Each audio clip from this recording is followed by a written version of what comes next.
Welcome to Sweet Life Beat Life. We hope this video helps. You start by confirming your Payoneer is verified and global payment service is activated so you have USD/your/GBP account details. Next, go into Shopify settings, choose payments, and add a manual payment method. Paste the Payoneer receiving bank details and concise wiring instructions for customers. Explain why. Shopify won't route card processing through Payoneer directly, so this creates a bank transfer option that uses your Payoneer receiving accounts. Once done, set the display name and test visibility on the checkout page. Now you configure details.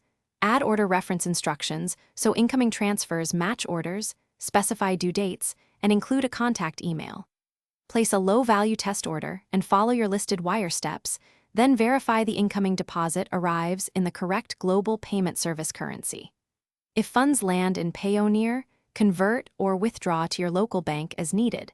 This is also how you fund supplier payments from the Payoneer balance. Make sure to document the exact reference format so reconciliation is quick and automated where possible. Finish by building a reconciliation routine. Check incoming Payoneer deposits against Shopify orders, tag and mark orders paid only after funds clear, and archive records for accounting. Then automate reminders for overdue manual payments so customers complete bank transfers on time. If something goes wrong, transfers not showing or rejected, first confirm the receiving bank details, currency, and exact payer reference match. Then check Payoneer, account verification status, and daily limits, and contact Payoneer support with the transaction. Thanks for watching. Consider subscribing if we helped you.